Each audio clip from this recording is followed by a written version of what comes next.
Back to the Culture Call on Praise 93.3 with L. Spencer Smith. Our desire is to reach and empower the community by discussing a cross-section of relevant topics from various perspectives that are essential to its growth and interpersonal connections. Be sure to save our call-in number, 205-752-4800. Be sure to install the free Praise 93.3 app so you can send L. Spencer Smith a message or topic idea. Search for WTSK in your app store. This is a world premiere. Great morning, great morning, great morning. You know what time it is. That's right. It's time for the Culture Call with yours truly right here, L. Spencer Smith, on your inspiration station, Praise 93.3 FM. This is indeed the place where Tuscaloosa meets the world. And you know what? For the next 2 hours from 10 a.m. to 12 p.m., we're going to be talking a little bit about everything from society to sports, education to economics, from religion to relationships. And as always, we are here to create a safe space, y'all, to have empowering, provocative, and yes, sometimes controversial conversations. Absolutely. And guess what? You can call in or chat it up right here on the show and be a part of our learning experience on the Culture Call. Want to send a shout out to all of those who are our new listeners today. Hey, I am so pleased to have you with me this morning. I am grateful to have your listening ear and your attention. That's right. And we're going to do our best to make sure that you enjoy the trip on this Culture Call. Welcome to the Culture Call family. And definitely a shout out to all of my recurring listeners.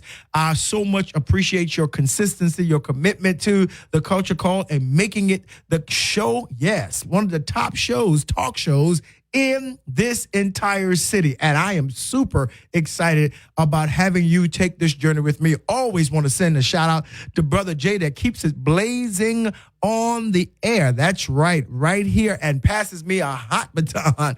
Absolutely, like nobody else, like only he can. I want to send a shout out to him for keeping us inspired early in the morning. Listen, I want to encourage you, as I do every morning, go ahead, if you have not done so already, to go to your app store on your smart device, whether it's your Apple or your Android, and download our free 99 app. That's right, Praise 93.3. I want to encourage you to go ahead and download that app. So many great and wonderful things. You can listen to the Culture Call no matter where you are. You can listen to great gospel music all day. And we made it portable for you so you can put your earphones and your earpods in and go ahead and listen and enjoy all of the show and the programming that follows. Yeah, there's so many interesting things that happen when you download that free 99 app. So go ahead and do that so you can hear us, in New York, whether you're in Manhattan, you might be in Baltimore, Maryland, come on down the coast to Richmond, Virginia, or even right here at home, Tuscaloosa, Alabama, and all of the surrounding areas, Birmingham, Huntsville, Mobile, Montgomery. You can hear us everywhere. Utah, Gado, Reform, you name it. Hey, if you have the app, you can definitely hear us.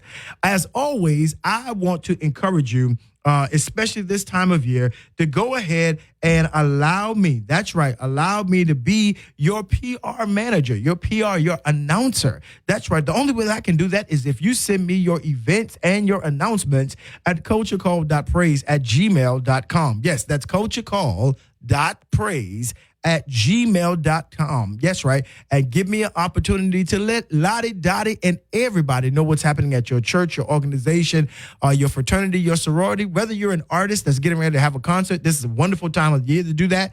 Or whether you're a preacher in revival, no matter what you are doing, I want to let everybody know so we can put some faces in the place. That's right.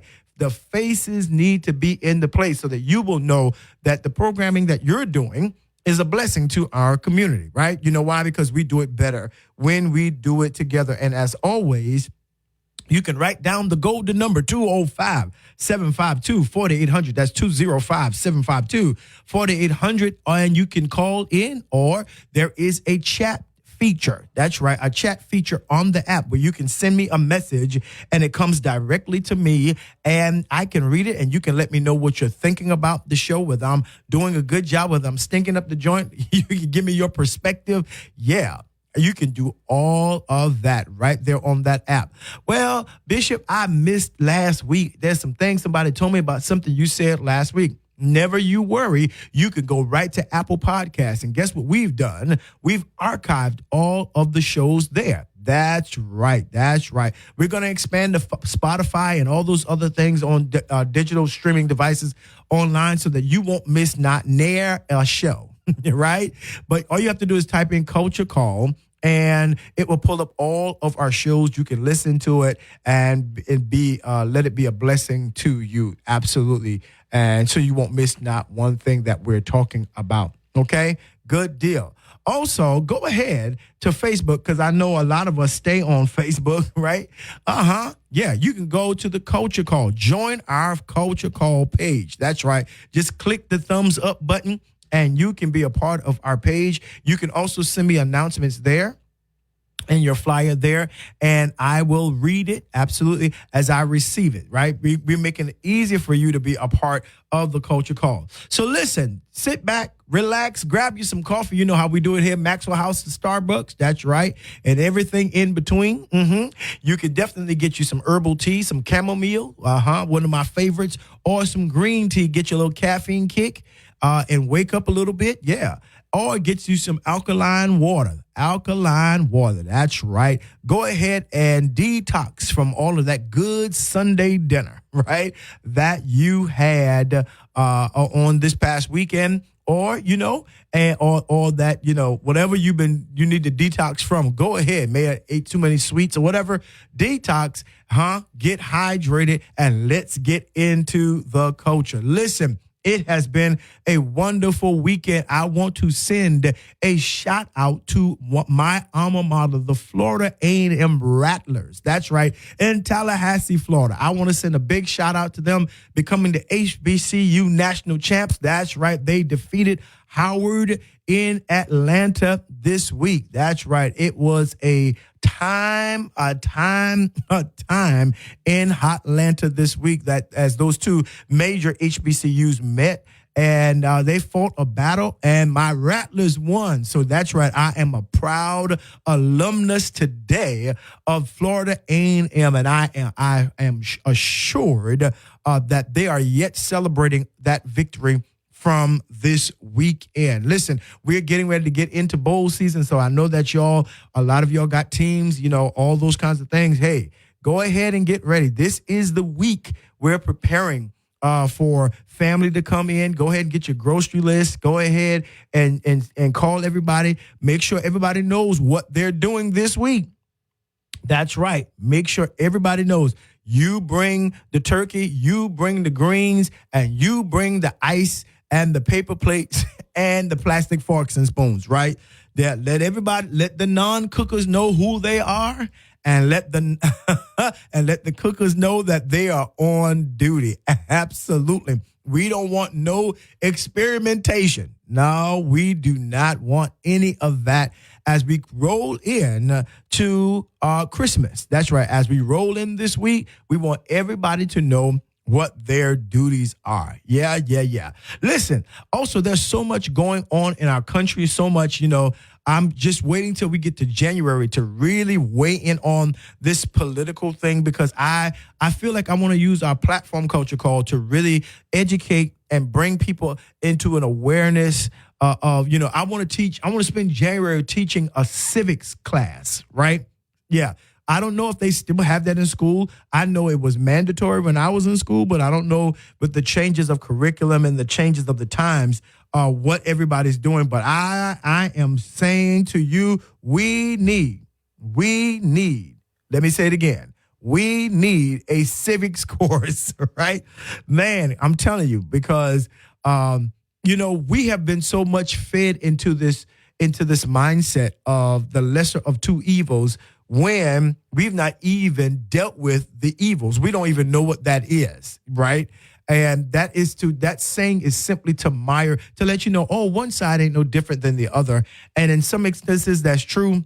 But in the critical times in which we live now, there is distinctions in political parties. And I mean clear distinctions.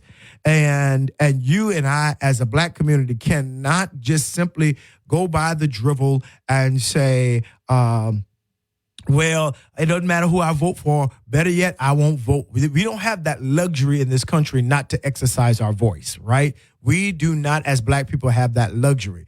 And you can believe the undercurrent all you want to, but from people talking about where your vote don't count. It really does. I cannot stress that. It really does. When black folks stay home, it literally changes the trajectory of society, right? And I mean, we can feel any kind of type of way about how this country has treated us as a people historically. We can feel, we can do all of those notions, but then we also must understand that our right to vote is bathed in blood in this country, and we will not set it aside. We will not set it aside because somebody is feeding us the trope that it doesn't count, right? So we definitely won't do that. But that's beginning in the new year. I'm not going to touch that. Listen, I'm going to teach a course because I think sometimes we get angry at the wrong people when the first person we really need to understand and probably get angry at is the person in the mirror and those in our community who have not sat in the civics course. And you know what? They might have taken civics out because if civics was still in school, a lot of what's going on now probably would not be going on, right? Yeah. Absolutely. Listen, so I was talking to my daughters this morning, actually started last night, and I said, hey, girls, I was asking my family, what y'all want me to talk about? I'm trying to get my shows ready for the new year. I know I want to talk about politics. I know I want to talk about some other things. I want to go back and talk a little bit about education and all of that. And so I said, hey, what should we talk about? And then one of my daughters said, you should talk about, boundaries and relationships and all that kind of stuff because they're in that age now. And I get it.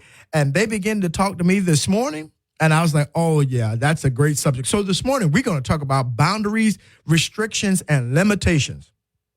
That is what we are going to talk about this morning. And because I don't think that's a young folks topic. That's what my mama used to say. She's like, no, you treat boundaries, you talk about boundaries and limitations and restrictions like it's just young people. No, she's like, no, that's an anthropological topic. My mom was a really smarty. That, in other words, it affects all humans, no matter what age you are. Each and every one of us needs to understand our roles in what relationships do. And our most important asset in the relationship is our own well-being and our perspectives and perceptions. And I talk about this because, number one, my wheelhouse is talking about relationships. I wrote a book on it, and I'm probably going to do a book too about it. But it's very important that we get the relationships piece right. What I'm finding is there is so much when you talk to the younger generations as opposed to those who are in older generations, you learn so much. You learn so much of perspective and how things have changed over decades, right? Yeah, over family lines. You've learned how people understand who they are, their sense of being and worth. You get them to understand that, back in the day, it was this. And now today it is that. And, we are thinking one thing, but we're not actually putting proper definitions to that. So, yeah, we need to talk about what boundaries look like, what they are, what they really mean. And one of the things that, as I was talking to my daughters this morning, is that, one of my daughters was like, well, people, because we are a free society, we've lost a sense of etiquette. We've lost a sense of understanding that self and me is not the most important thing, right? We've lost a sense that me is the most important thing, and my self-care, my self-worth, my self-perspective, that we sometimes apply certain situations to others that we don't apply to ourselves. So the whole idea is when I want something, when I need something, and when I can go out and I'm free to go out and do whatever I want. But The other person has to respect my right. The other person has to respect my perspective. And while that may be true, it sets up a sense of entitlement. It sets a privileged mindset to where you may not understand that you're crossing someone else's boundaries. Even though you're trying to set up boundaries, you cross someone else's boundaries and you really don't care because you do it in the name of I'm doing me. I'm taking care of me. I'm looking out for me.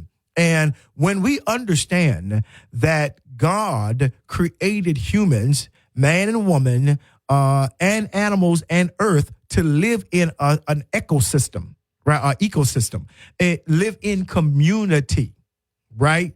Then when you really read the text and you read the Bible and you really get into, understanding that, what it really means, he says, listen, make sure you take care of yourself. Make sure, Galatians says, listen, make sure that you do good to others, especially to those at the household of faith, that you make sure that, yes, love yourself, but you're learning how to love yourself so that you'll learn how to respond to others, right?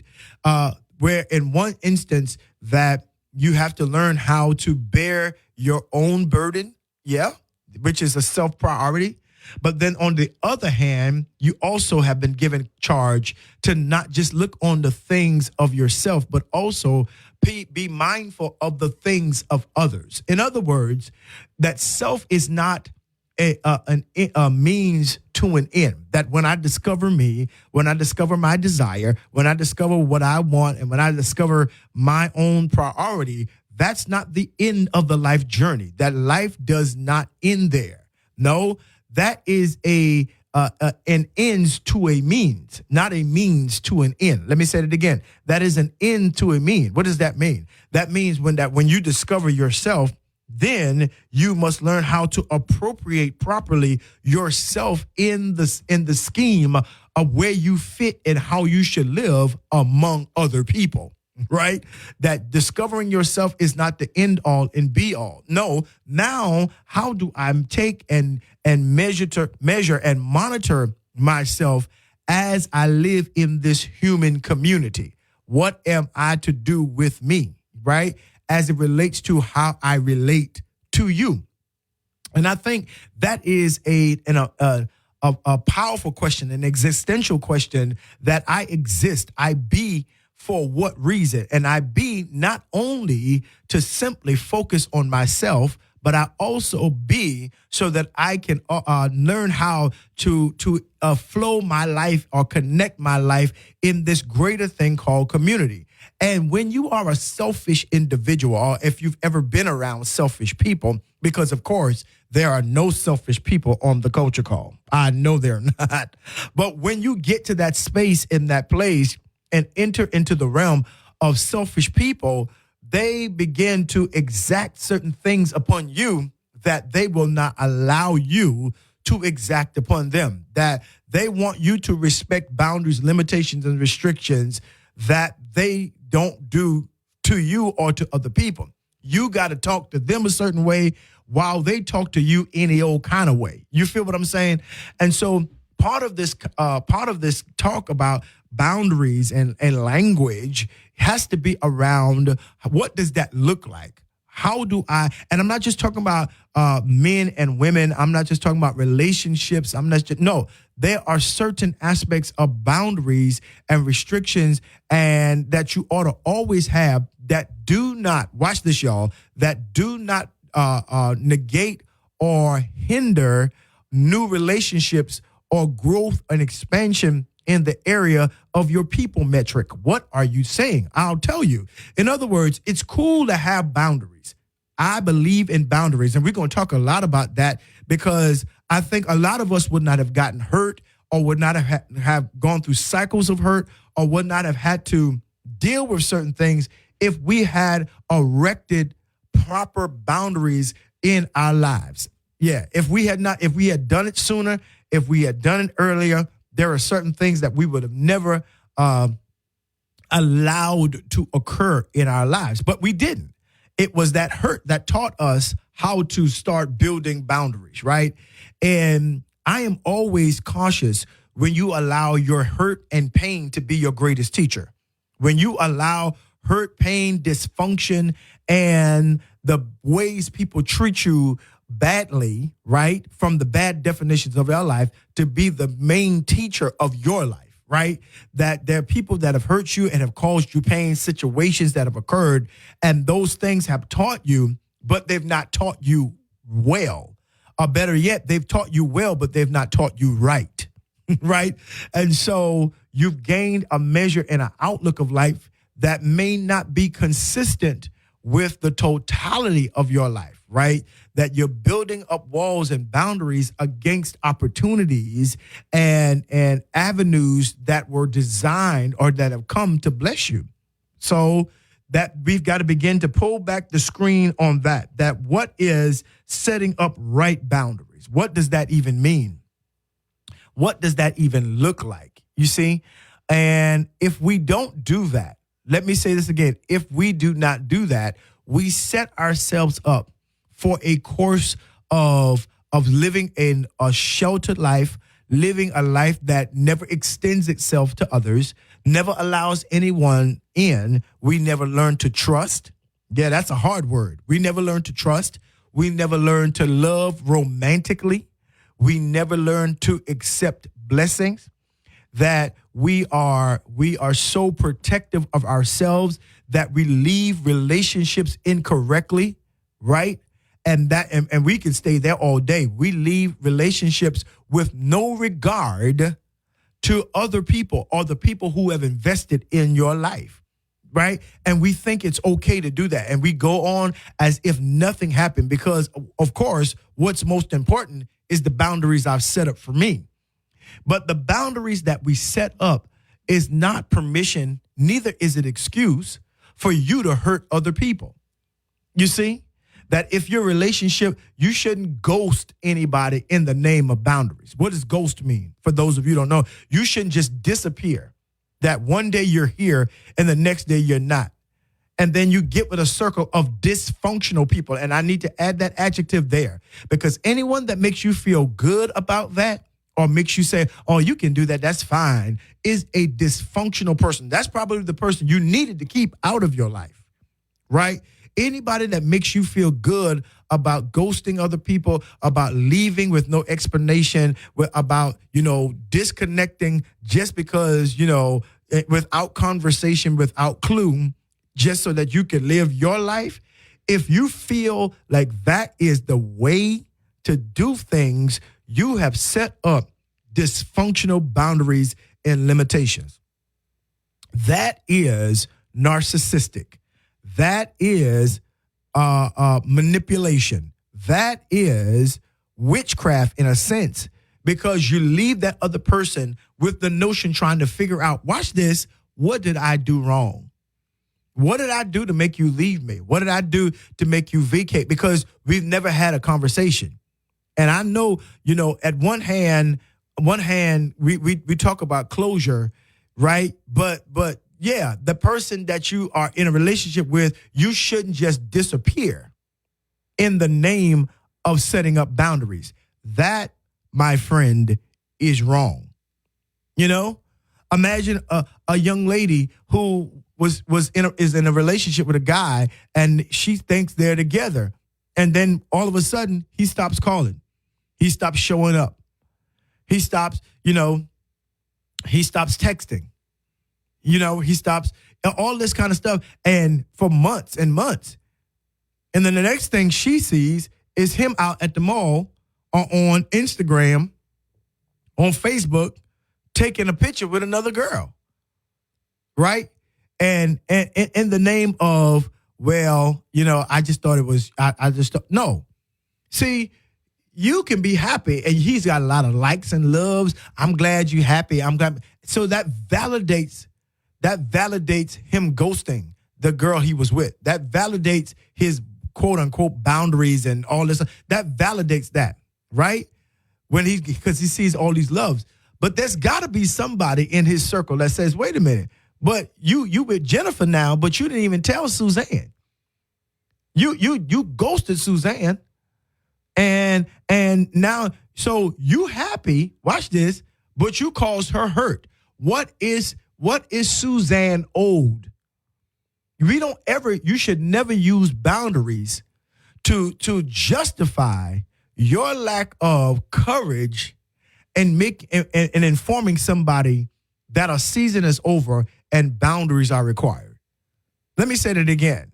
That you cannot use boundaries to exonerate yourself when you've handled relationships improperly. Talking here.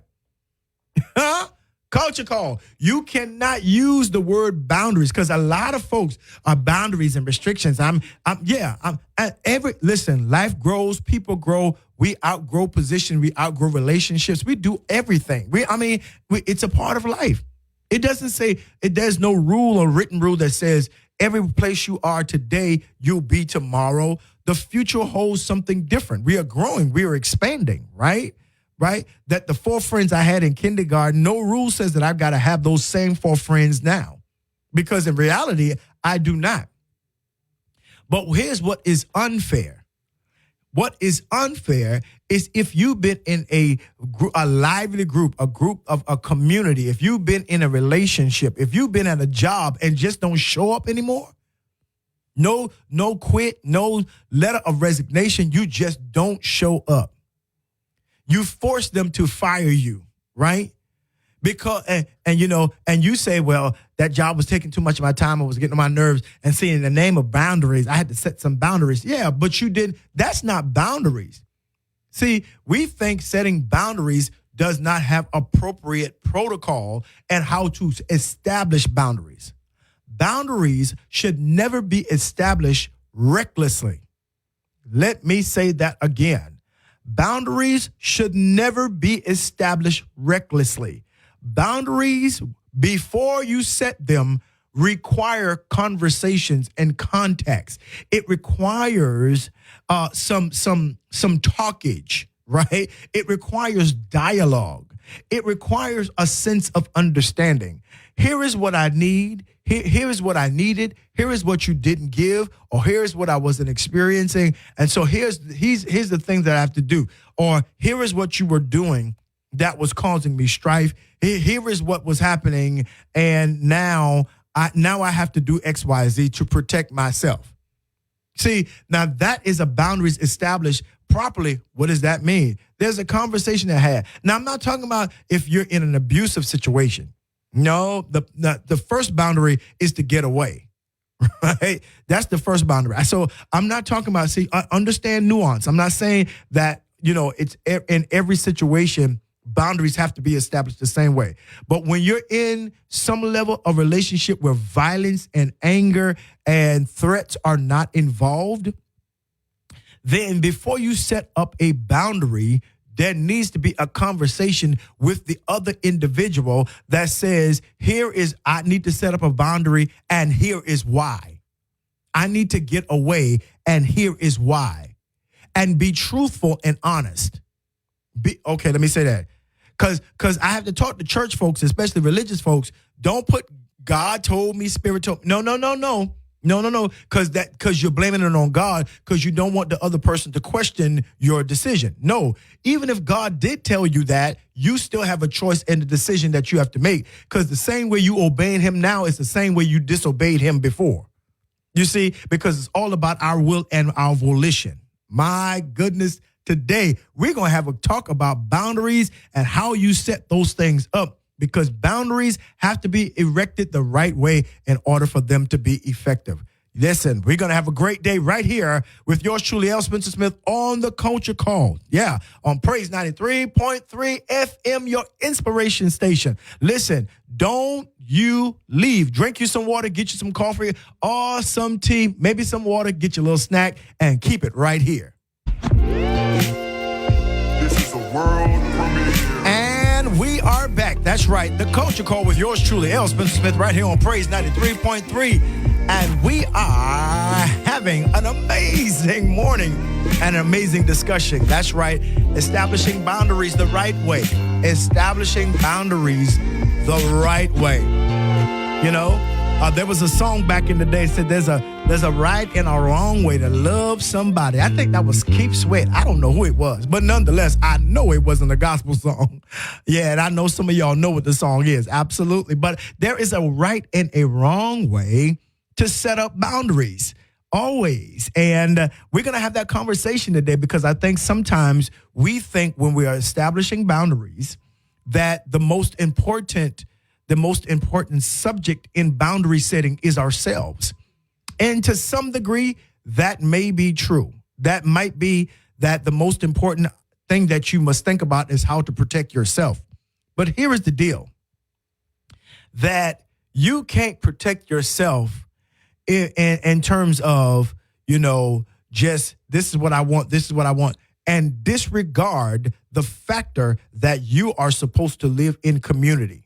That when, let's say you establish boundaries and new people meet you, they have no idea of the background of your environment, your experiences. They have nothing of, they know nothing of your human economy. They know nothing of your memories.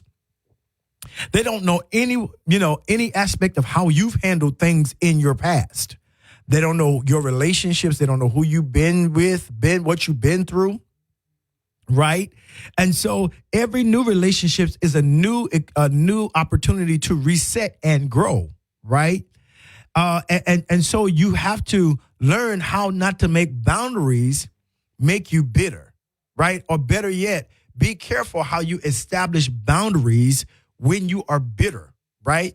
As I said before, hurt and pain are terrible teachers in the establishment of boundaries. Right? That you should, that unhealed place or that unwhole place should not be the prime instructor and facilitator of how you build boundaries around your heart and your soul and yourself. Right? Because what it will do, it will always at the onset talk to you the language of pain. It will always begin to start off every relationship and every conversation with causing you to remember the pain of the past or the hurt of the happening. And you could very well be building a boundary, right, against someone that God has given the keys to bless you. That you could very well be looking down and looking in the face of an individual that God sent to heal the hurt and heal the pain. That will give you a totally different perspective so then that means that I've got to tear down the walls of the boundaries I just set and allow myself to heal from that hurt and pain. And then, to healthily build up walls and build boundaries, right? Which don't keep people out. It just monitors access. See, the objective is never build yourself into a prison. Did you hear what I just said? Never build yourself into a prison, a culture call. And I want to say that for all the hurt women, all the hurt men. I want to say that for all the hurt people, that things have happened in your life and now you feel not only obligated, but you feel that you have a right to erect these walls. But remember that's not what a boundary is. A boundary is not necessarily a wall. A boundary is that you wisely and maturely begin to understand how should you give access to individuals in your life, because they're gonna come. If you expose yourself, if you're in any place, people are gonna say hello. They're gonna want to know you better. They may be attracted to you. That comes with the course of life, right? That's what it's all about. Right. But what you cannot do is build yourself within a prison and then call it boundaries, because not only do you keep people out, you also keep yourself locked in. And we have to ask the question, what kind of life is that? You were made to be a blessing to somebody else. Well, Bishop, I can be a blessing without letting people in. No way. Because the thing that stirs the blessing, the thing that stirs the activity of you being a blessing, is that this person has touched the space in you. It's called compassion. It is that sensitive place that God has given all of us that can be touched, right? To cause us to move in the direction of another one's need or care and give to them and pour into them and be a blessing. Well, so you cannot be an imprisoned person, right, and be a blessing. No, what you have to do is do the work of maturely monitoring the access of individuals who you let into your life, into your heart, your soul, and your mind, right? And definitely into your bed. Huh? Yeah, you listen, I know what people, you are not animalistic. You are not beast mentality oriented. That means that this is not instinctual that every season of the year, spring, winter, that you just got to have somebody in your bed. No, God has created humans to be the apex of intellectual thought and comprehension. What does that mean? That means we have a mind and a functioning brain. You know, when the old saints, our old family used to say, old folks used to say that I thank God that I am clothed and in my right mind, that I am clothed, I am covered properly, and I'm in my right mind. I'm functioning, I'm thinking properly. No. That's what that means, that we have to be clothed, that we know that we are appropriate, that we have a clear covering over our heart, a clear covering over our mind, a clear covering over our bodies, that you just can't get there, ma'am. You just can't get that, sir. No, absolutely. No. And I'm not just going to be unclothed, naked, and not ashamed for anybody. See, that's what it means to set up boundaries. That because my right mind says, yeah, let's take this in a process. Let's take this in a step.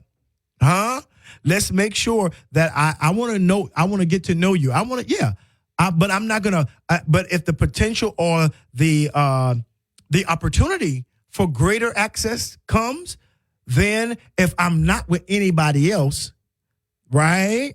If I'm not committed in a committed relationship with anybody else, and that's romantically, right?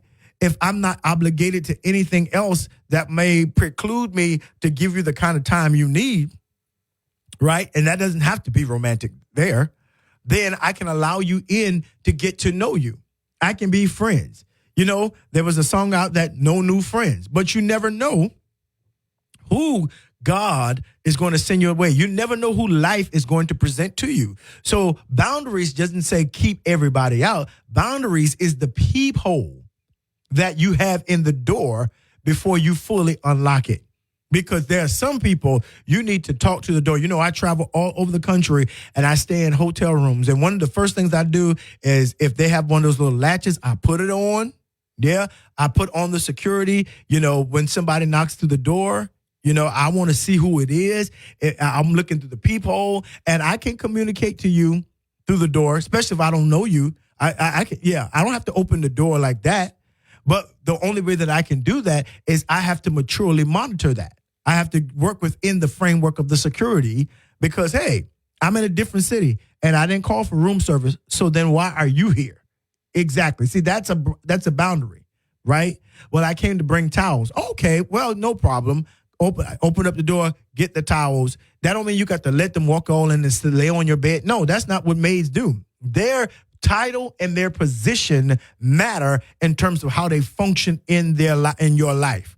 See, a lot of times we mess up in relationships because we allow people to walk all in our lives and have access to all of our rooms without first giving them titles of functionality. Yeah. If you are the plumber, go to the bathroom. Or the kitchen sink. But you don't need to be in my study. You don't need to be in my office. You don't need to be in my bedroom because there's no plumbing in here. Right? See, we need to articulate before we give access to people, right? But boundaries say is I need to find out who that person is in my life. You cannot be afraid to live life in layers, Layers. Let me say this again. Boundary says, I am not afraid to live life in layers, that I am not afraid to categorize people and relationships. That's what boundaries say. Boundaries doesn't say I keep everybody out. I lock down and shut the doors. Because again, not only am I not establishing something new, I am causing what I have to diminish. You can think it's okay to be by yourself all the time because that's how you decrease trouble in your life. That's how I know I'm not hurting myself, but guess what? You're already hurting yourself because you're restricting yourself from what God says, what creation says, that God says through creation, that is not good for men to be alone, all one, or by themselves all the time. No, that's not good. Right? Because the world doesn't operate like that. Right? You got to go out, go to work, go to a restaurant. You're going to be able to enjoy because you're so busy feeding yourself what you want. Again, beloved, that is not a boundary. That is a prison. Let me say that again. That is not a boundary. That is a prison. And you need to address it as such. You feel me? Absolutely.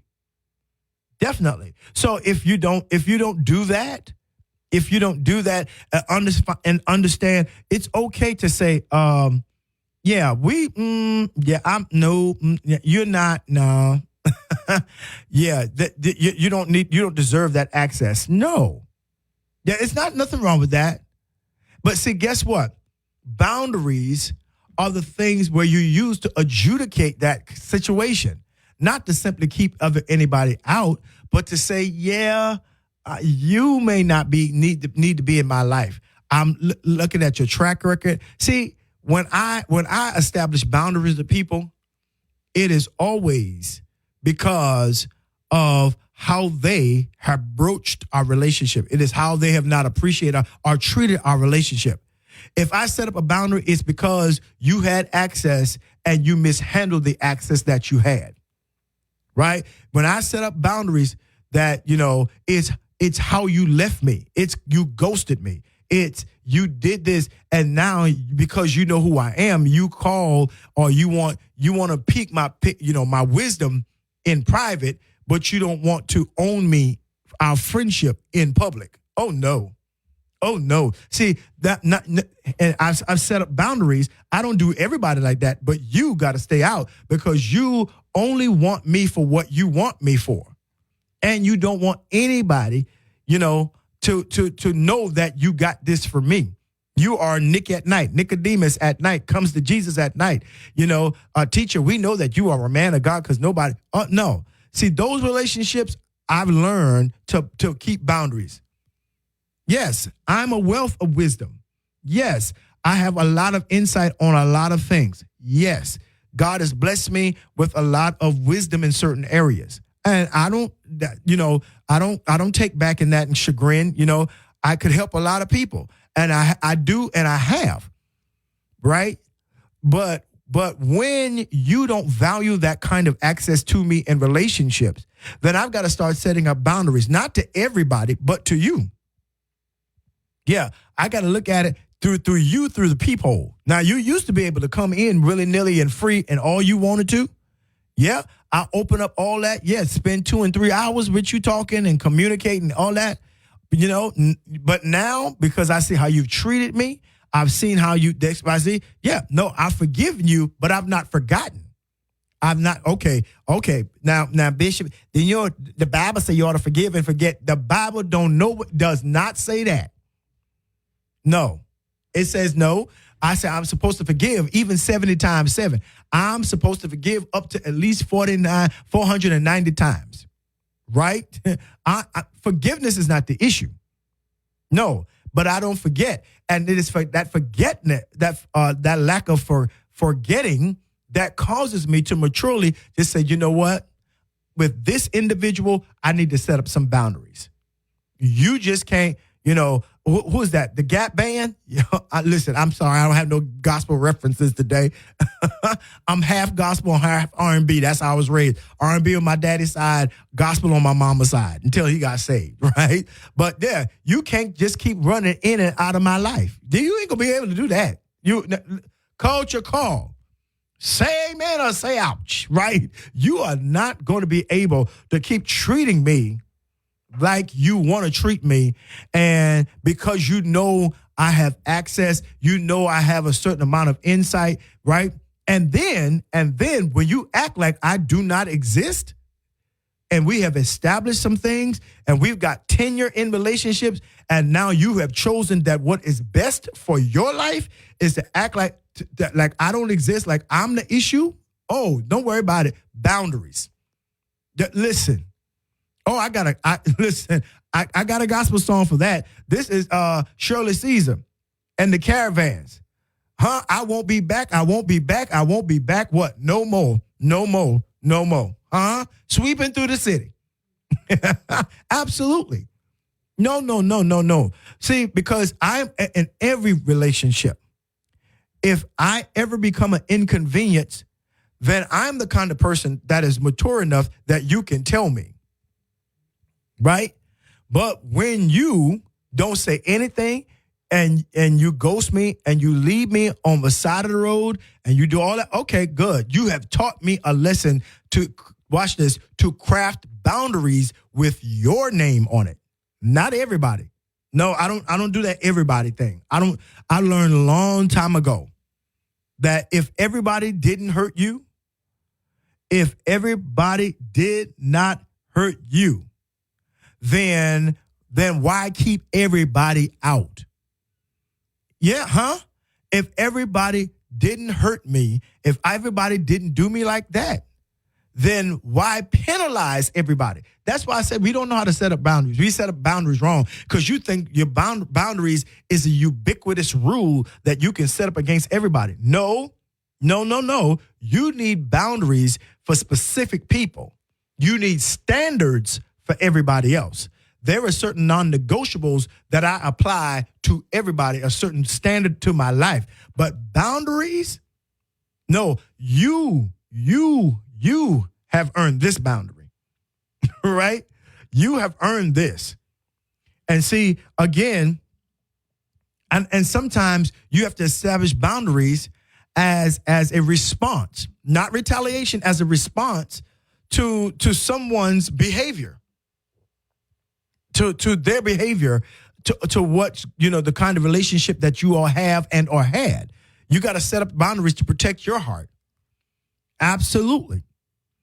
And so if you don't do that, you're going to keep ending up hurt and in pain and then go be mad at the world when the world doesn't even know you and hasn't even done you a thing.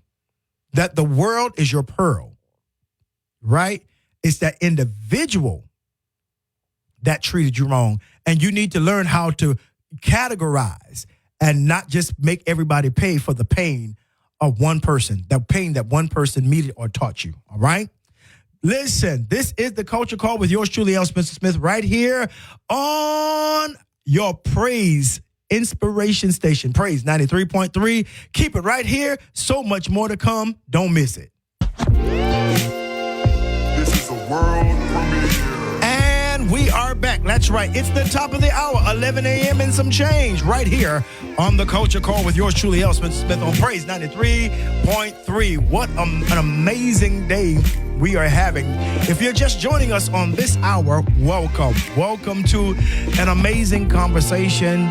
Welcome to an amazing day. And I think today is going to bless you really good. Y'all are hitting me up on this app, and I am super excited about our conversation about boundaries. I think that's very important as we talk about boundaries today.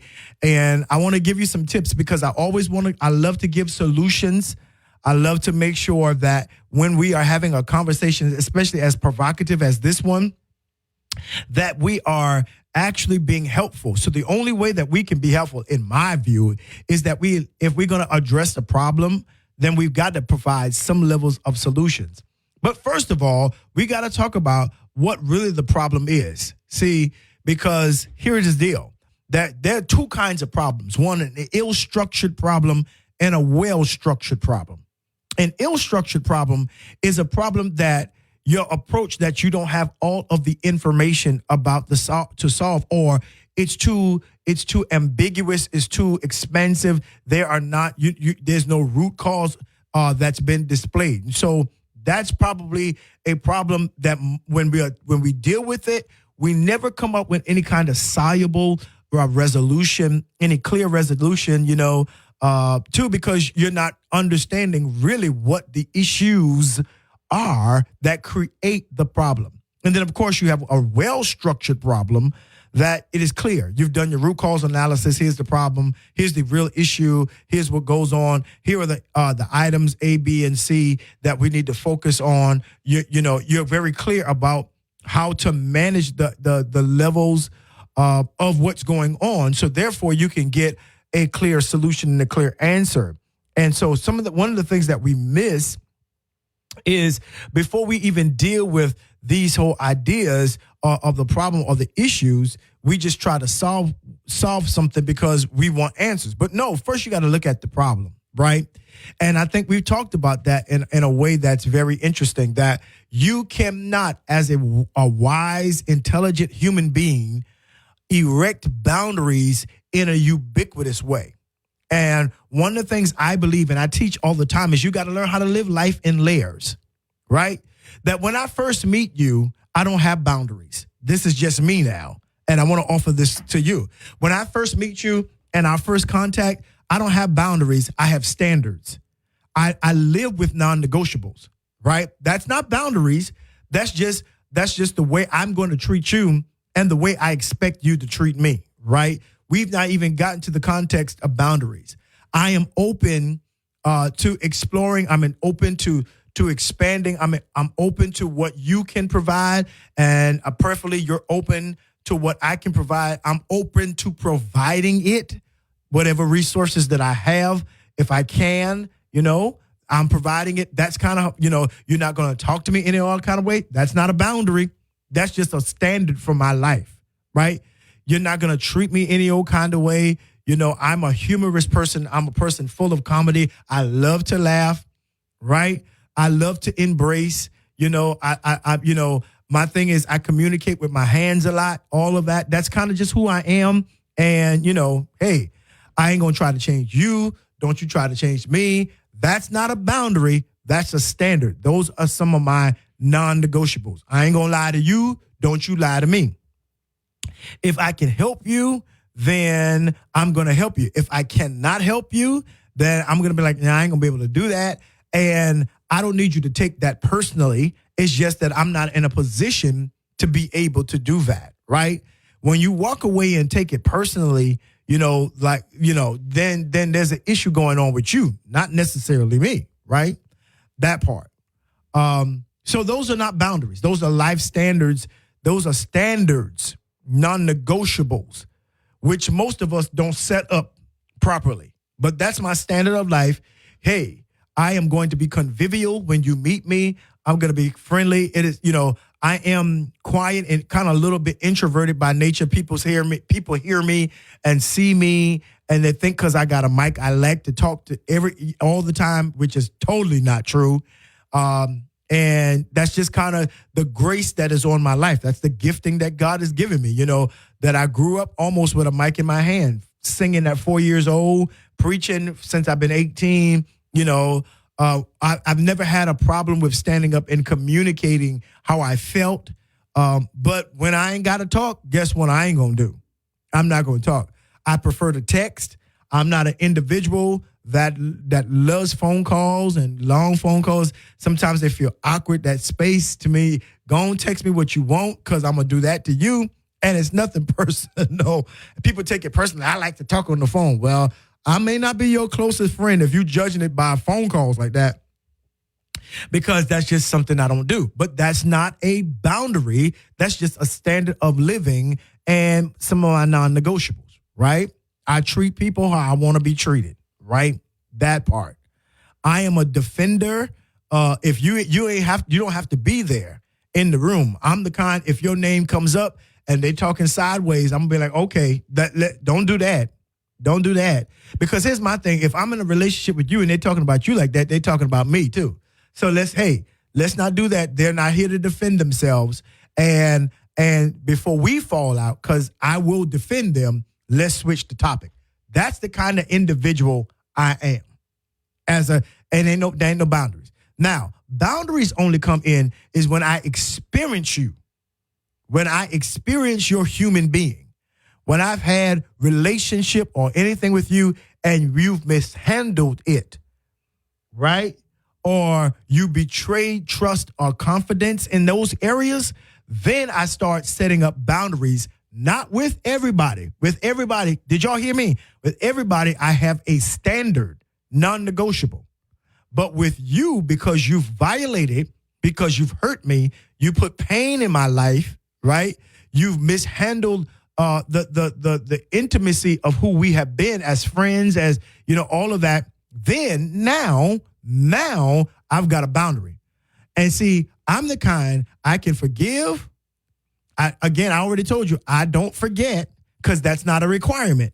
That's stuff we added on. I don't forget.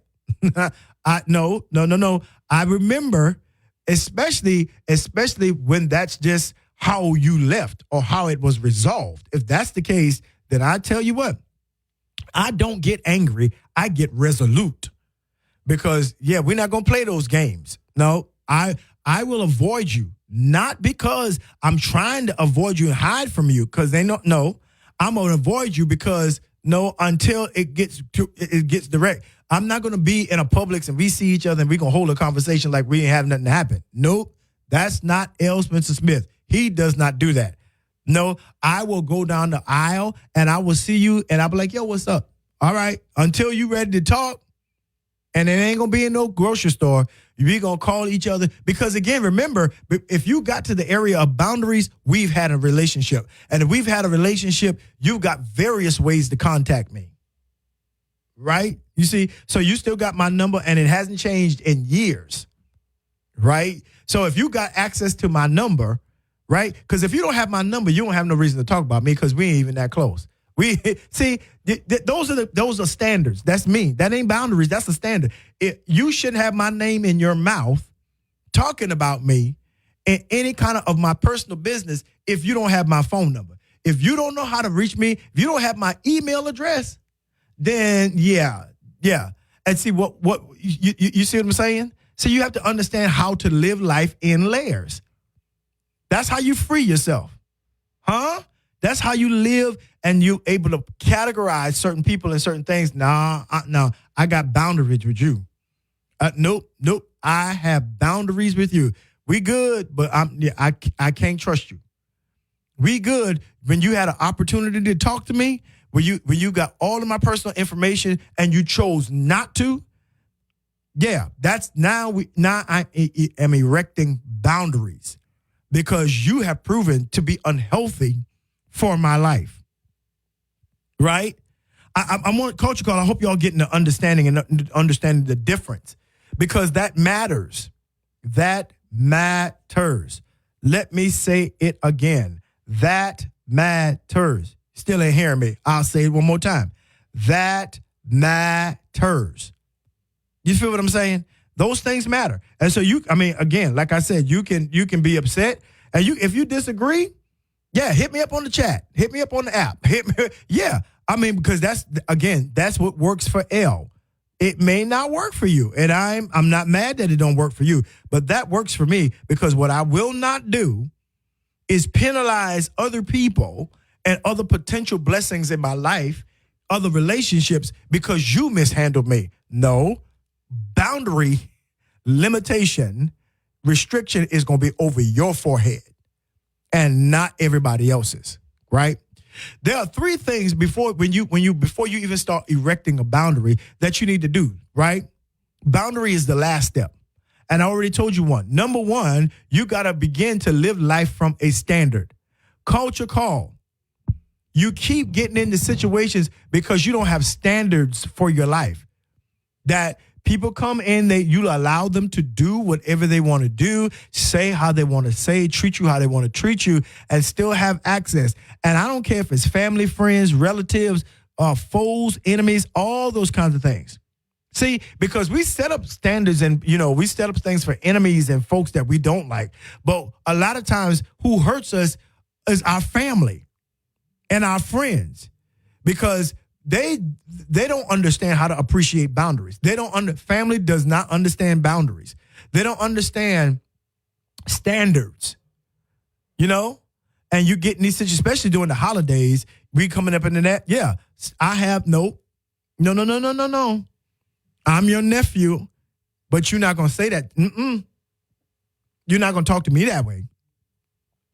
I'm your nephew. I'm not your child. I'm not your husband. I'm not one of your children. So you're going to come to me in a different kind of way. And you know, us chocolate people, black folks, we love to be like, oh, don't get like that because, you know, I used to bathe you. Oh, listen, that was 30, 40 years ago. Yeah, I got a wife and kids now. I got a house and a mortgage and a bills that I pay. You're going to have to adjust that because I'm not that naked little 60-year-old boy that you are washing in the bathtub in Calgon. You're going to have to adjust. And if you can't adjust, guess what? The first step, I need to come to a realization that the conversation and me being honest with that individual and how they just approach me, since they breached my standard of learning how to communicate with me, since they did that, now I need to come to a realization. I need to realize that this person is stuck. This person is not going to change. They're not going to respect the standard for my life. Right? I have to realize that. Number one. Number two, I have to go through acquiescence. And I'm going to dig into each one. I've got to acquiesce. Okay, it is what it is. That's what acquiescence say. I agree that it is what it is. I agree that we are not aligned. I'm acquiescing to this moment. And then number three is a boundary. So now, before we go any further, now I've got to put boundaries, and there are certain things that now I will approach you with. There are certain things you ain't got to worry about it. I can love you, but love you from a distance. Why? Because you are not healthy for my well-being. That you are not healthy for my well-being. Say it again. You are not healthy for my well-being. See, you see what I just did there? Yeah. And I'm not mad. I'm not upset.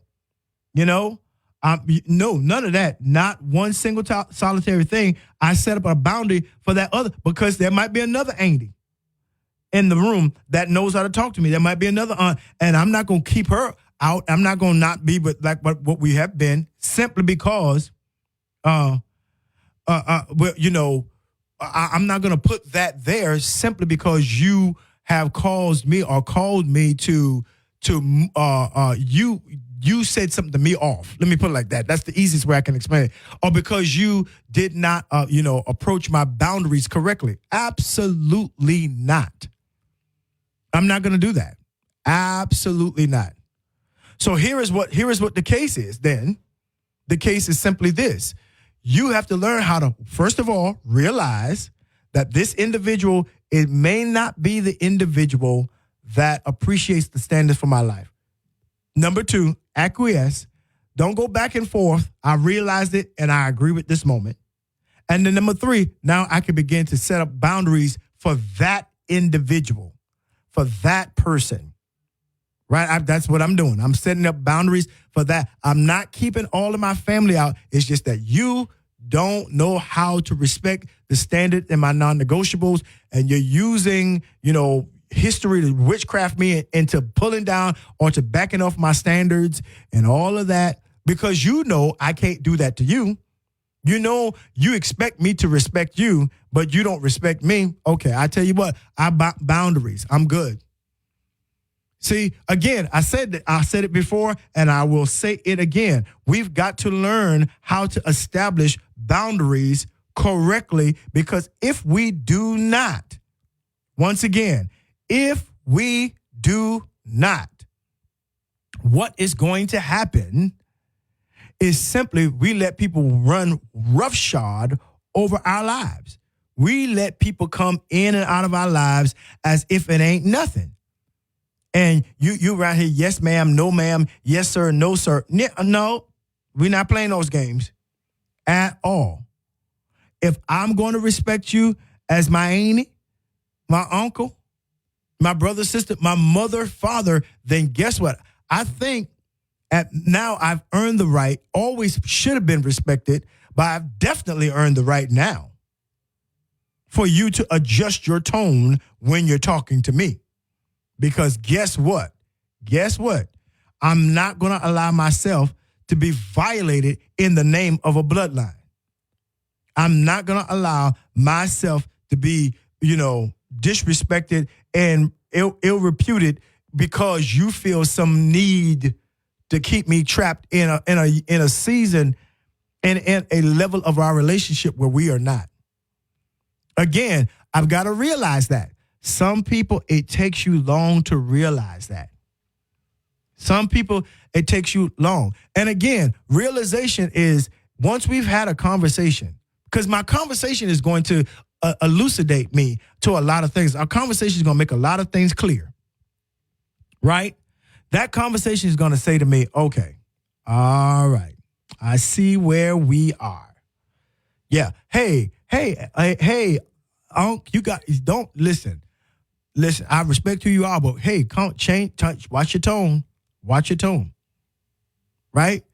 If they don't make an effort to adjust themselves in the respect that they don't want to give me the respect that I require for my life from everybody, and they think that they are exempt, I need to realize that. Listen, it is unhealthy for you to give a leeway to someone that needs a lead, right? Nah, that's just, he says things off. No, he won't say things off to me though. No, he won't say, no. You're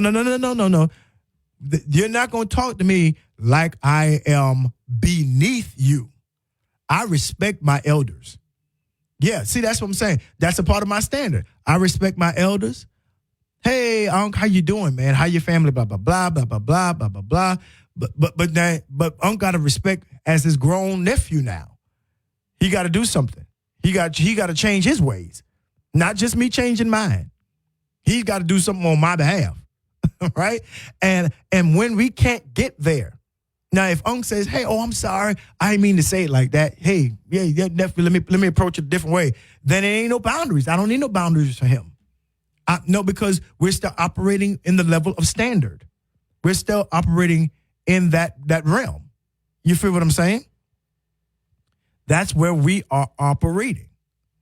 And so that's where we are. Okay, here's the next piece of the puzzle. The next piece of the puzzle is this. Then once we get to the realization stage, and depending on, and I'm over here talking with my hands with this flow chart, if they realize that they breached your standards and your non-negotiables, then you don't need any boundaries. But when they say, "Oh well, listen, I talk to you the way," and they use past age that you are not, or they use this right, or they try to force their perspective to break down your standard and non-negotiable in the name, air quotes, in the name of respecting them, but they can't measure to respect you. Okay, now we are realizing that I need to acquiesce. I don't need to give no benefit of the doubt, and neither am I laughing it off. Nope, not. All right, cool, no problem. If that's the way we're gonna function, then I tell you what we got to do. Then, unfortunately, I'm just I'll set up boundaries because I don't allow people to talk to me that way. I'm a grown man. I'm a grown woman. I cannot allow that. And if you need that, if you still stuck there, then I'm gonna acquiesce to this moment. Okay, good deal. Then I need to make up my mind against Uncle Rufus. Yeah. Auntie Shay Shay, guess what? Boundaries. Because here's the deal. Boundaries should make it apparent that you have another standard from then how you differentiate. Layers. Remember? You don't be afraid to live life in 8 layers. That boundary should say that they should be able to see how you treat everybody else, all the other aunts and uncles, and how you deal with them. Because they'll come back and say, "Well, why you treat me different?" Hey, bring them back to what you realize. Bring them back to, no, you remember when I told you the XYZ, baby C, and you just couldn't do that? X, Y, D for me? Then, hey, that's why I had to put you on. That's how we stay cool. That's how I'm gonna let you keep that. But I'm not gonna indulge in that. Because like I said, if you sober and all that, and you're not going to talk to me that way. You're not going to. See, we're afraid to do that. But you see, you got to do it with family. You got to sometimes do it with friends. Hey. No, you can't. No. See, because again, why do we set up boundaries in the first place, folks? Glad that you asked. We do that because somebody has not respected how you have chosen to live your life. Right? Somebody has not respected how you chosen to live your life. Now, respecting how you chose to live your life is not a requirement for everybody. Because everybody ain't going to agree. Especially this generation. They're living how they, listen. Okay, as my grandma used to say, if you like it, guess what? I love it. Now, everybody ain't like that, right? There's some people like, nah, I just don't agree with that. And those people are probably going to avoid you anyway so as not to confront the fact of what they cannot accept. And then you got to be cool with that. That don't mean you go there and try to force them to accept your life because now they're going to be building up boundaries against you. You see? See, it's called a mutual respect. Come on, y'all. It's called mutual respect. And that's something we got to learn in the black community, especially in black families. We got to learn mutual respect, right? That I am the parent to my children, but my kids now are adults. And I can't respond to them and talk to them like they 4 and 5 anymore. I cannot do that. First of all, why would I want to talk to my children that are now adults as if they're 4 and 5? Why? What in me still needs to do that? What in me does not know how to adjust? What in me has not grown up? What is in me does not respect the fact that they have grown up? What in me that needs to, that refusing to acknowledge that I've raised them up and trained them up in the way that they should go, that when they got older, they will not depart from me? What a part of me does not understand that the reason I have been their parent is for them to mature and for them to grow up and for them to have a particular level of agency over their lives. What about me doesn't realize that? And we have a problem adjusting to that. We have a problem of adjusting that people do grow up, that people do grow, right? And it's revealed in our conversations. That's why I said that it is illegal for you to set up boundaries when you have not had proper communication and conversation with people, right? That's why I gave you those 3 steps. Realization, yes. Acquiescence, yep, I'm agreeing that after this conversation, see, realization is a conversation. It's dialogue that I need to tell you where I am and I need to know where you are. You feel me? I need to know where you are with us. Say it again. I think I will. I need to know exactly where you are with us. Here is how I see it. Here's my perspective. We may not agree, but I think I've outgrown this season of my life. That's a conversation. You don't just depart. You don't just leave and have a notion that these people, see, because you're wrong. You know you are wrong when you do that. That's not boundaries. That is narcissistic behavior. That's what that is. Yes. That you don't respect the other person enough to give them a clear conversation, then that's not boundaries. If they don't know why they are behind a picket fence, a barbed wire fence, rather, if they don't know why they are behind a wall because yesterday they had full access and today they're behind a wall and they don't know why, that's not a boundary. You didn't set a boundary. No, ma'am, no, sir. Somebody needs to tell you the truth.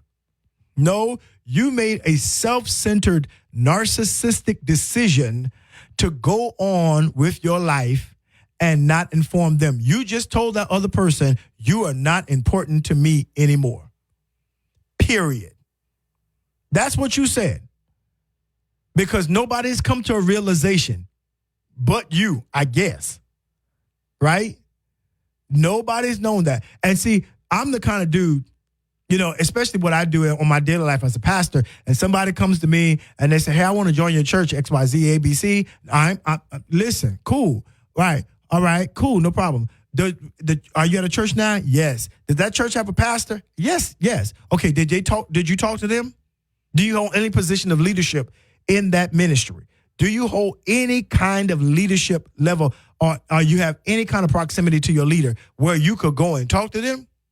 Yes. Did you do that? No. Then you cannot join my church. Period. You cannot. Nope. Because I will not be a city of refuge for a fugitive.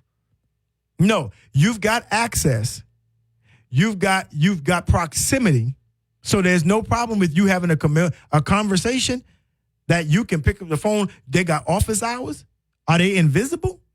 And you over here trying to join over here and not have a conversation with them first? No, that's out of order. And for those of you who applaud that, and whether you're a pastor or not, that is out of order. That's not growth. That's not maturity. That is a self-centered, narcissistic decision that is not applauded. Heaven does not smile on that because nobody's come to a realization. Nobody who's come to a realization but you. And what is that realization? So they're thinking that you're still faithful. They're thinking that your name's still on the roll. They think they're still praying for you in their daily prayers. They're still watching out for your soul. How do you go someplace else and don't even tell them you're gone? And start serving. And how do you let somebody come do that? No, My thing is, I'm sending you right back. Go ahead and tell them. You got the proximity. You've got the lead. Go ahead and have a conversation because that is right. That's what you got to have first a realization before you build the boundary. You feel me? You got to have a realization before you build the boundary. My goodness, this feels like a good sermon. I don't think I'm going to finish all this today. But listen, we're right here on the Culture Call with yours truly, L. Spencer Smith. Hit me up. Let me know what you think and keep it right here. Don't miss it. This is a world premiere. And we are back right here on the Culture Call. Absolutely. Right here, yours truly, L. Spencer Smith. Praise 93.3. And we have been having an amazing day. Listen. Let me say this to you. We are, my goodness, I got a comment I'm about to read from this app that I tell you that it blew my mind. I wasn't looking for that one. I wasn't looking for this one. I love this. This person says, forgiveness does not equal trust. When we're talking about establishing boundaries, forgiveness does not equal trust. Their access to you is not based on forgiveness, but trust. That's true. Forgiveness isn't earned, but trust is. That's right. I've got to forgive you, but you got to earn my trust. That's right. Here's what else they said. You can forgive them and never trust them beyond what their nature and patterns have proven. My goodness. See, that's why you have to have realization, conversations of realization. Thank you, P from Birmingham. That was so powerful.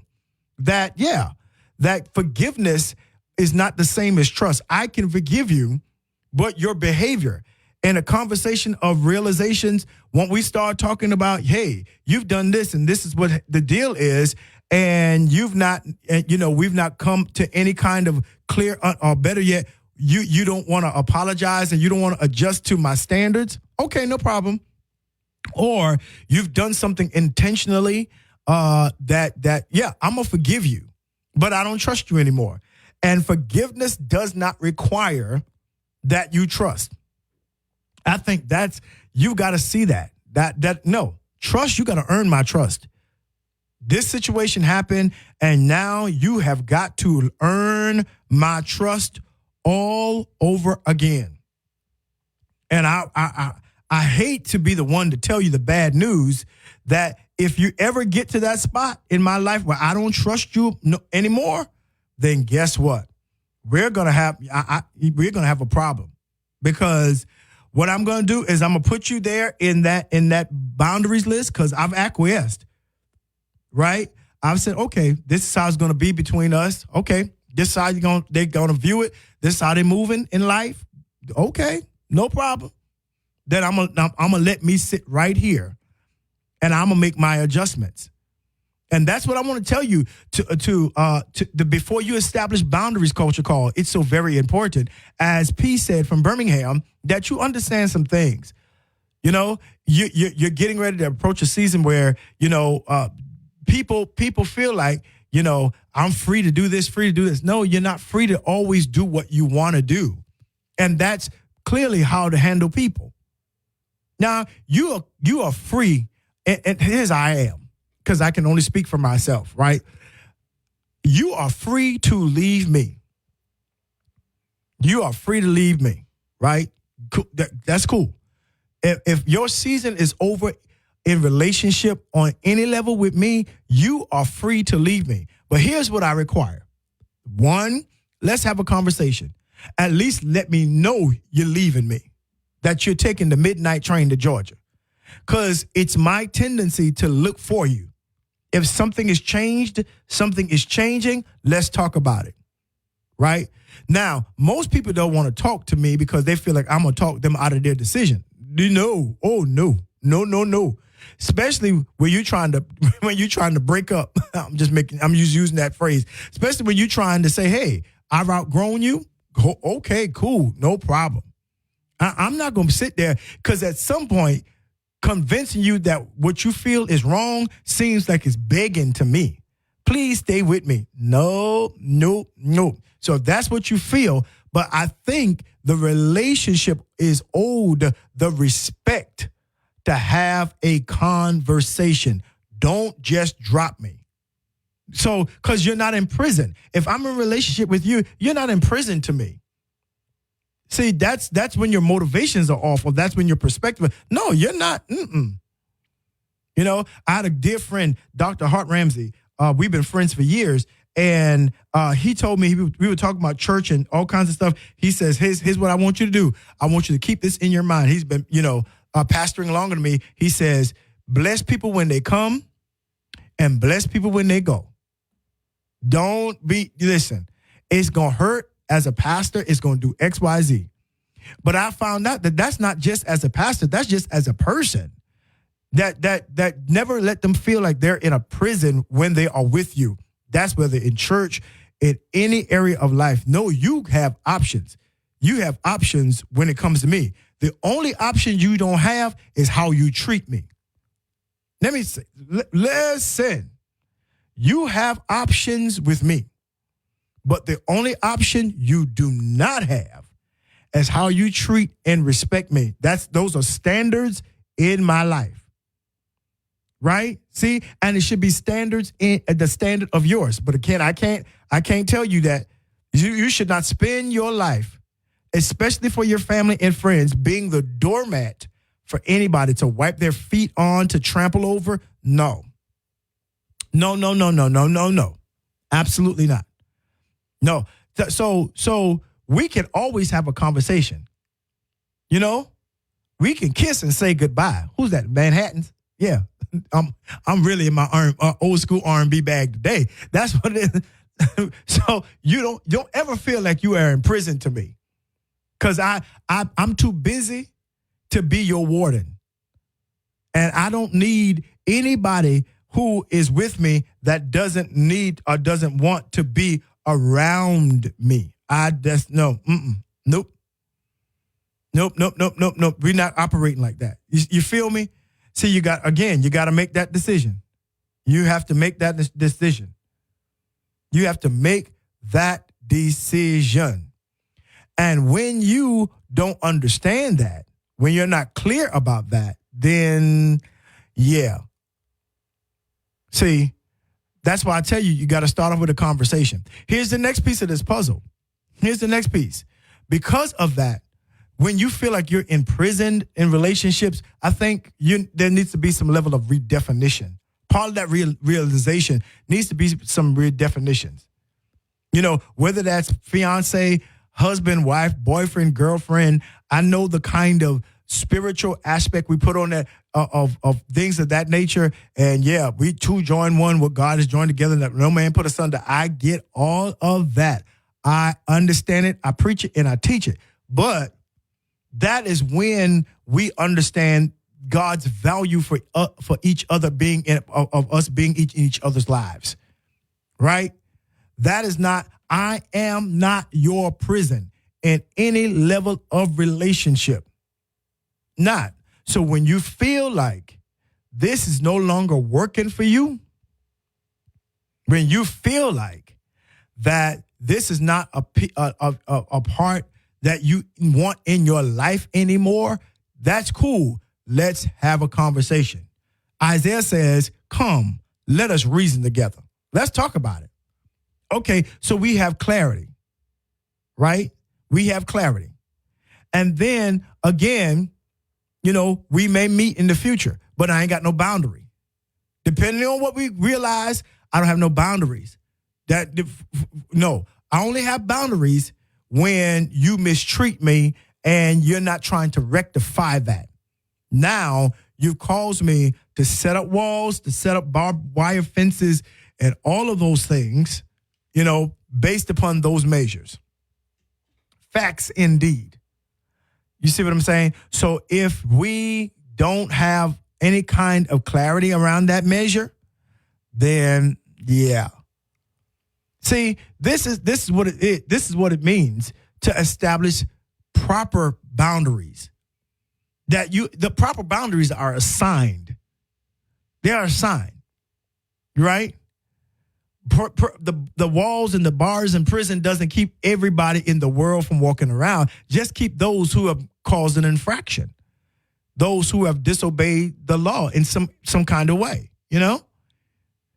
And so boundaries are not meant for everybody.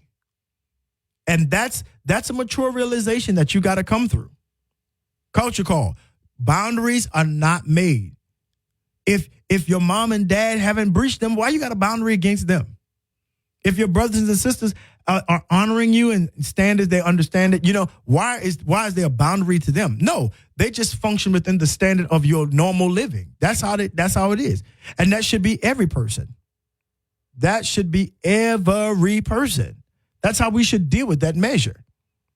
But when somebody does not, again, appropriately address, live up to, acknowledge the standard of your life and your requirements, right? Then we have, before you exit, and it's not an abusive situation. When I say violently abusive and all of that, and let's have a conversation about it. Here is why I may have to, limit our resource. What happened? Okay, here's what happened. You remember when you said it like this and I told you to adjust and you treated it and you acted like it was nothing or you just brushed it off? Yeah, I remember that. Okay, that's why. Because, you proved to me or you showed me in that moment that I was invaluable enough to you for you to adjust yourself, for you to acknowledge the value of my standard and my feelings in this situation. So I said to myself, acquiescence, I said to myself, okay, before this becomes volatile, before this does become violent, then what I'm going to do is I'm going to set up a boundary for you. I'm going to set up a boundary, okay, since we can't come to no agreement, that's how you want to treat me. I'm not going to be treated like that. Then, hey, let me exit stage left. And, I'm going to always be cordial because I'm never going to let you knock me off my square. I'm never going to allow you to turn me into somebody that I am not. So I'm always going to be friendly. I'm always going to be hospitable. I'm always going to be, hey, how you doing? If you call me asking for prayer, I'm going to pray. If you call, yeah, absolutely. Right? People in public will not know anything has changed. I'm going to still shake your hand. I'm going to still dap you up. I'm going to be like, yo, what's up, man? How you doing? Good to see you. All right. And I'm going to keep it pushing. I'm going to keep it moving, right? Because those things do not require for me to masquerade or to put on a face to be a hypocrite, right? I just know I got boundaries for you. Now, what you don't act like we haven't had this conversation. When you don't get up in front of people and act like there is no boundary. Don't do that. Don't know, because you know where we are. So you don't have to put on. I'm not gonna make you put it on. None of that, because we could have fixed it. You just decided to stay in your own way. You decided to, okay, and I'm telling you, you can stay right there. But what I'm also wanting you to realize is that you have a boundary that nobody else will be penalized if you even view it as a penalty about this boundary. But our relationship has changed to the degree that I must need put this wall up. I must need put this fence up. I must need adjust the perspective of how we see each other. And we keep on living. And we know where we each other are. Don't go out here lying now. We had a conversation. Because if somebody come back to me, they said you don't talk to them anymore, then I'm going to pull out the conversation. I'm going to pull out the issue. So don't go lying. Just say, hey, we cool. We taking a break or whatever. We breathing or whatever. We living. We good. We good exactly right where we are. You don't have to make up a narrative. You don't have to make up a narrative. You do not have to make up a narrative. It is what it is. It is what it is. And so I want to make sure that we are under clear culture call of how to build the boundaries properly, because I think that's very, very important, especially as we come into the holidays. Boundaries are important for certain people, and you will know it. But you got to first start off with your standard. Absolutely. Listen, I see the runway. It's almost time to end the show, but we got a little bit more to go. This is the Culture Call with yours truly, L. Spencer Smith, right here on Praise 93.3, your inspiration station. Keep it right here. There's more to come. This is a world premiere. It's time to end this show. That's right. It's time for us to end this particular episode of the Culture Call, and it is my prayer indeed, that today has been an amazing blessing. I always want to remind us of our value, our worth, and our being as a community, as people, as individuals, that each and every one of us have the priority and the right to establish certain things and how our lives should function. And that's why I started off talking about what is the standard of your life. What is your standard for moving in the world, apart from boundaries? Because I think the important thing is, as we expand and even talk about this conversation, and even as we end it, that you go along thinking that, what are my standards? What are my non-negotiables? Because that's where I start from. If you have none, then watch this. You will allow your pain and your hurt for somebody else's. You will live your life as a experiment for other people's flawed definitions of what a thing happens. That's from life to love to money, finances, relationships, whatever it is. When you don't have a standard for your own life, when you don't have a standard for your own world, what that does is that teaches people and tells people, hey, I'm open for whatever you say I am and whatever you want to come do. But when you start with your own standard, here is how I need to be treated. Here is how I view myself. Here is how everyone in my world has to, they have to, okay, if it's how they talk to you, that's a standard. How they treat you, that's a standard. All those different kinds of things, then you may never even get to the place of establishing boundaries on the levels, that we throw them out today. Everybody's establishing boundaries. You don't live your life by establishing boundaries. You live your life by establishing a God-centered, divine, specific standard that you give to everyone. Here is who I am. Here is what I require. Yeah. And then from your standard, it is easy to see when somebody breaches that. And then you can have realization, acquiescence, and then you can get to the place where you might set boundaries. And again, boundaries are not ubiquitous. It doesn't mean that I apply this to everybody. Boundaries in a lot of cases are very, very specific. That individual. I have to build a wall there. I have to put up a chain link fence, barbed wire fence. I've got to make sure that they don't have access into my life. I got to make sure that I deal with them through the door and through the peephole of my existence, right? But it first begins with your personal standard. What is your standard for you? Don't allow people to come in and place their definitions on you. That's a key way to allow the bad to define the life that you should have. But set up that standard and then apply accordingly. That's what I'm going to say as we talk about establishing proper boundaries. Listen, as my grandmama and my mama would always say, I love you a bushel, I love you a peck, and I love you a hug around the neck. This is yours truly, L. Spencer Smith, right here on the Culture Call, Praise 93.3, your inspiration station. I want you to have a great day. I want you to be full of love and goodness. That's right. Live out your standard. Absolutely. Follow peace with all men and make sure that you're embraced and that you move with compassion because you and they matter. I want you to have a good day, treat each other right, and smile at somebody. All right? Good deal. God bless.